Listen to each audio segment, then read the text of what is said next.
All right, Emilio, have you ever been in a situation where everyone around you in a Spanish-speaking country is just absolutely cracking up and you're just smiling awkwardly, nodding, pretending you get it? Oh, Wesley, multiple times, my friend. And sometimes, even as a native speaker, if I'm in a different region, there's always that one local joke that just flies completely over your head.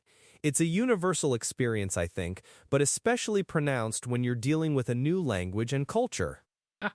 Exactly. It's like you've mastered the grammar, you can order coffee, you can have a basic conversation, but then someone drops a joke and it's like a whole new linguistic challenge. And that's what we're talking about today, right? Diving into the fascinating, sometimes frustrating, world of humor and double meanings in Spanish. Absolutely. It's not just about knowing the words, it's about knowing the culture, the idioms, the regional quirks, and that subtle twist of phrase that can turn an innocent sentence into a hilarious punchline. It's where the real magic of language happens, honestly. Carnivorous. And I think for many language learners, myself included, humor is often the last frontier. You can get by, but to truly get the jokes, to appreciate the sarcasm, it feels like you've unlocked a whole new level of fluency. It's like a secret club almost. It really is, and it's so rewarding when you finally do. So where should we even begin with this, Wesley? Because Spanish humor is so vast, do we start with the classic wordplay, los juegos de palabras? I think that's a great starting point, because juegos de palabras are universal, but they manifest so differently. For example, in English we have puns. Do you have a favorite example of a Spanish pun or wordplay that just perfectly encapsulates this? Oh, absolutely. There's a classic one that I love which plays on the word vela. So vela can mean both a candle and the sail of a boat. And there's this old riddle, ¿Qué le dijo una vela a otra vela? ¿Vamos a encendernos? Meaning, what did one candle say to another candle? Shall we light up? But then if you think of it as sails, it also sounds a bit nonsensical and funny. It's simple, but it's effective, you know? That's brilliant, and it perfectly illustrates how much you need to understand the multiple meanings of a single word.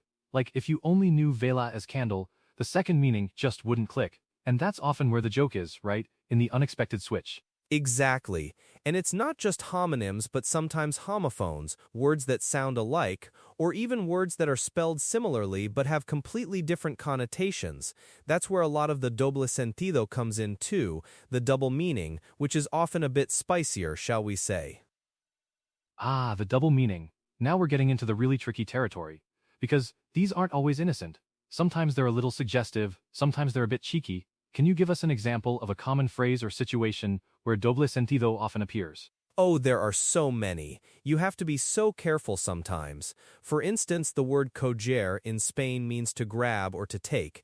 You'd say voy a coger un taxi, I'm going to take a taxi. Perfectly normal, but in many Latin American countries, coger has a very vulgar sexual connotation. So if you say voy a coger un taxi in Mexico, you might get some very confused or amused looks. Oh wow, that's a classic example. And it highlights the regional differences too. So if you're learning Spanish, you really need to know where your Spanish is being spoken, or you could end up in some truly awkward situations. That's not even a joke, that's just a genuine misunderstanding that can happen. Right, and that's why immersion is so important. Not just learning from a book, but hearing how people actually speak, because context is king. Another one, speaking of double meanings, is when someone describes something as largo.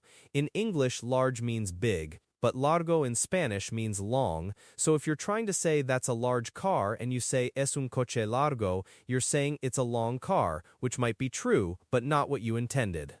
That's a classic false friend. And these are the little tripwires that can sometimes lead to unintentional humor. But what about intentional humor?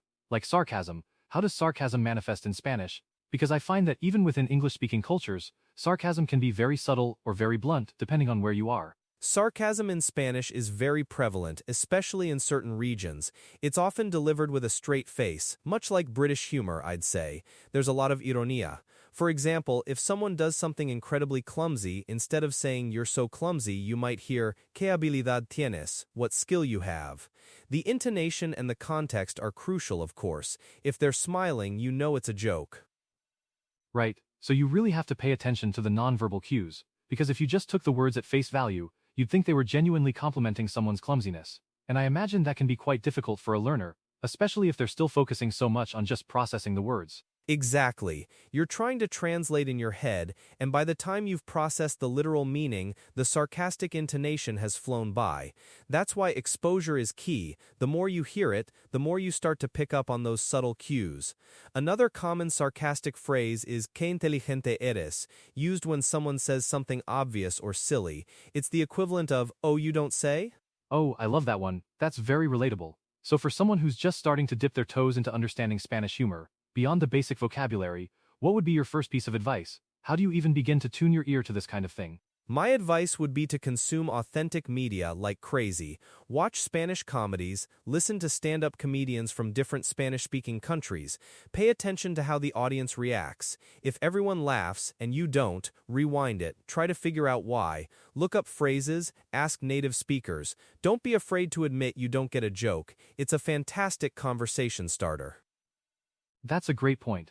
I mean, asking someone to explain a joke can sometimes kill the humor, but it's invaluable for learning.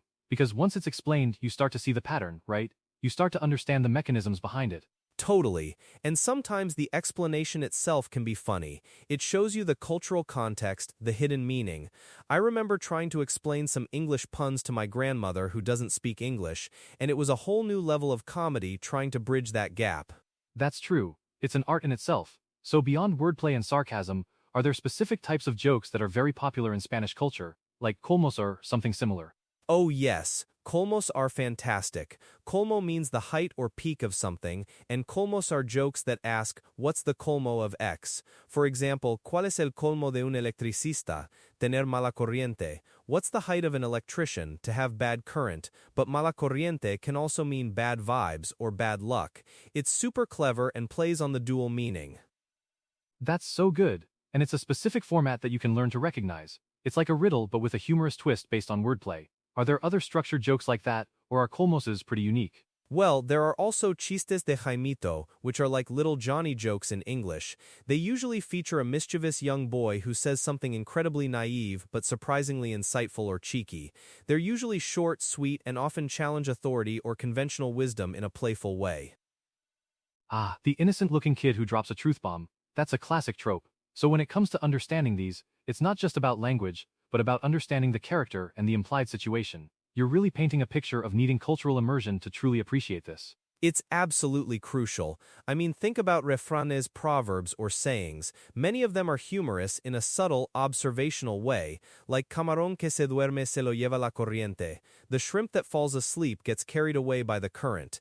It's a warning, but it's also a witty observation about being proactive, and a lot of humor stems from those shared cultural understandings. That's brilliant, because it's not directly a joke, but it's got a playful wisdom to it. And again, you need to understand the imagery. The sleeping shrimp, the current, it all comes together. So, what about self-deprecating humor? Is that common in Spanish-speaking cultures, or is it more about poking fun at others? Oh, absolutely. Self-deprecating humor is definitely a thing, especially in social settings. It's a way to connect, to show you don't take yourself too seriously. Sometimes it's subtle, a little shrug and a comment like soy un desastre, meaning I'm a disaster, after a minor mishap. It breaks the ice. I can definitely see that. It makes you relatable. So for our listeners who are aspiring to really master Spanish humor, beyond consuming media, would you recommend actively trying to tell jokes, even if they bomb spectacularly at first? 100%. It's how you learn. You try, you fail, you learn. Start with simple jokes, like those colmos or Jaimito jokes. They have a clear structure, and observe, observe, observe. When a native speaker tells a joke, pay attention to their rhythm, their timing, their facial expressions. It's a performance, really. It truly is. It's like learning any new skill. You have to practice and be willing to make mistakes. I remember trying to tell a joke in Spanish once, and I mixed up two words that sounded similar, and the whole thing just became gibberish. Everyone was polite, but I knew I'd completely botched it. And that's okay. It's part of the journey. I mean, the goal isn't just to tell perfect jokes, but to understand the humor around you. Because once you understand the humor, you understand so much more about the culture, the people, their way of thinking. It's a huge step in truly becoming proficient. That's a fantastic point. It's not just about the laugh, it's about the connection. It's about feeling like you're truly part of the conversation. And honestly, it makes the language learning process so much more enjoyable, doesn't it? Infinitely more enjoyable. When you get a joke, when you can throw in a witty comment, it's incredibly validating. It's like, yes, I actually got that subtle nuance. It's a little victory every time. Absolutely. So to wrap this up, Emilio, if there's one key takeaway for our listeners about embracing Spanish humor, what would it be? I'd say be curious, be observant, and don't be afraid to ask, ¿Qué significa eso? Or ¿Por qué es gracioso? What does that mean? Or why is that funny?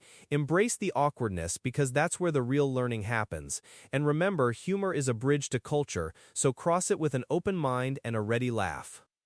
Fantastic advice, Emilio. It's been a real treat diving into the world of Spanish humor with you today. And to all our listeners, thank you for tuning in. Keep practicing, keep listening, and don't be afraid to chuckle, even if you're not quite sure why yet. You'll get there. Thanks for having me, Wesley, and keep an ear out for those doble sentidos. You never know when one might pop up and give you a good laugh. Until next time on Learn Spanish Like I Did. Ciao.